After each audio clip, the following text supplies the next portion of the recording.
சார்பாக வந்து இங்கே புகார் கொடுக்க வந்திருக்கோம். கடந்த ஒரு வருஷமாக எங்கள் கம்பெனி மேலே வந்து தொடர்ந்து புகார்கள் கொடுத்துட்டு வர அடிப்படையில் இங்கே கோவை காவல்துறை வந்து சுமோட்டோவாக இந்த கேஸை எடுத்து நடத்திட்டு இருக்காங்க. அதில் எந்த தவறும் நாங்கள் சொல்லலை. இதுக்கு எங்கள் கம்பெனி நிர்வாகம் எல்லாவற்றையும் ஒத்துழைப்பு கொடுத்து எங்கள் எம்டி சார் எல்லா இடத்துலையும் இதுக்கான ஆதாரங்களை கொடுத்துட்டு வந்துட்டு இந்த சூழலில் இந்த அசோக் சிங்கி அப்படிங்கிற பாட்டாளி மக்கள் கட்சியை சேர்ந்தவரே தொடர்ந்து யூடியூப்ல என் கம்பெனிக்கு எதிராக பேசிட்டு இருக்காரு. அவரை வந்து நாங்கள் தவறு சொல்லலை. அவர் ஒரு மக்கள் சார்ந்த ஒரு கட்சியில் இருக்கிறாரு. இந்த விஷயத்த மக்கள் மத்தியில் கொண்டு போயிட்டாரு. அதை நாங்கள் தவறு சொல்லலை. ஆனா அவர் வந்து ஏதோ காவல்துறையோட ஆள் மாதிரியும் இந்த நீதித்துறையில ஒருத்தராகவும் வந்து பேட்டி கொடுத்துட்டு இருக்காரு. இதுதான் நடக்கும், இதுதான் அடுத்து நடக்க போகுதுன்னு சொல்லிட்டு மக்களுடைய மனநிலையை கருத்தில் எடுத்துக்காம ஒவ்வொரு தடவையும் இந்த கம்பெனியை மூடிடுவாங்க, இனி உங்களுக்கு வருமானம் வராது, ஆல்ரெடி அதிகமாக சேர்த்து வச்சுக்கிற வருமானம் யாராரு சம்பாரிச்சிங்களோ அவங்ககிட்ட இருந்து நாங்கள் பறிமுதல் பண்ண போறோம்னு சொல்லிட்டோம். இந்த கம்பெனி எம்டி மேல தொடர்ந்து அவதூறுகளை பரப்புறதுக்கு இல்லாம அவர் மேல வந்து தொடர்ந்து குற்றச்சாட்டுல வைக்கிறாரு. இதுல வருமானம் சம்பாரிச்சுட்டு இருக்கிறவங்க மேலையும் குற்றச்சாட்டு வைக்கிறாரு. கம்பெனி மேல புகார் கொடுக்க சொல்லி மிரட்டுறாரு. இந்த மாதிரியான விஷயங்கள்ல அவர் மேல காவல்துறையோ அரசோ எந்த விதமான நடவடிக்கை எடுக்கிறதில்லை. அவர் மேல நடவடிக்கை எடுக்கணும்னு சொல்லியும் அது மட்டும் இல்ல எங்க கம்பெனி நிர்வாகம் எல்லாரும் ஒத்துழைப்பு கொடுக்குற பட்சத்துல சீக்கிரமா இந்த விசாரணை முடிச்சு எங்க எம்டி சாரை விடுதலை செய்யணும் அப்படிங்கிற கோரிக்கை முன்வச்சு நாங்கள் புகார் கொடுத்தோம். காவல்துறை வழக்கு பதிவு பண்ணிட்டு தவறுன்னு சொல்லவே இல்லை சார்.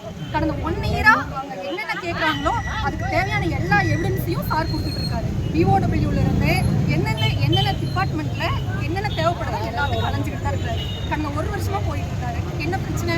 கோர்ட் அதாவது தவறு சொல்லியாச்சு, விசாரணை நடந்துகிட்டு இருக்குது, கொடுத்துட்டு இருக்காங்க. கோர்ட்டு முடிவு பண்ணட்டும், காவல்துறை முடிவு பண்ணட்டும்.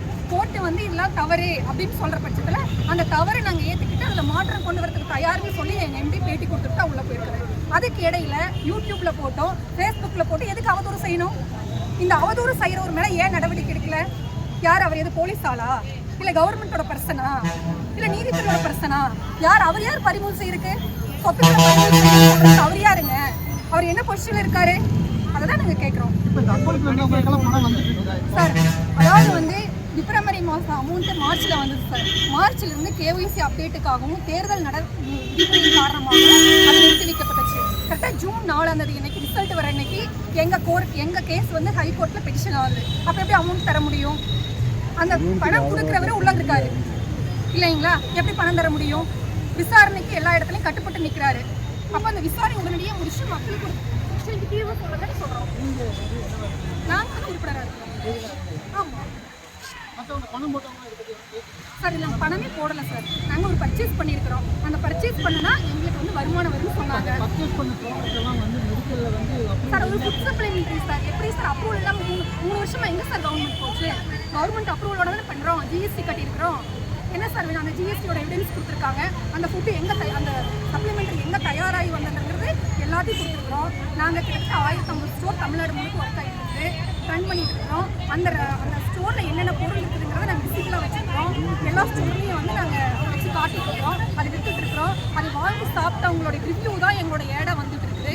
அதில் எந்த பிரச்சனையும் இல்லையே சார். யார் சார் சொல்ல வேண்டியவரும் உள்ள வச்சுருக்காங்க.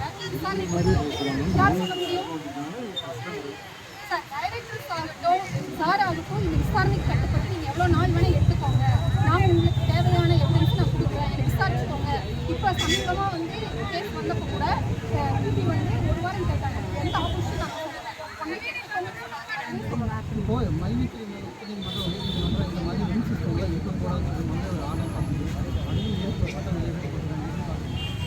சார். அதாவது விவசாயத்திலிருந்து இன்னைக்கு வந்து எந்த தொழிலுமே வந்து மக்களுக்கான நிரந்தரமான ஒரு வருமானத்தை கொடுக்கல சார்.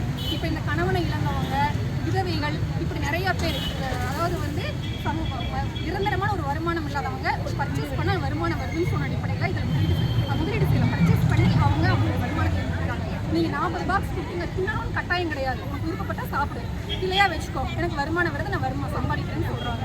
கரெக்டாக தான் ரன் ஆகிட்டு இருந்துச்சு, கரெக்டாக தான் அவர் கொடுத்துட்டு இருந்தாரு. அது மட்டும் இல்லை சார், இது வந்து எம்எல்எம் ஸ்கீம் சொல்கிறாங்க. கண்டிப்பாக இது எம்எல்எம் கிடையாது.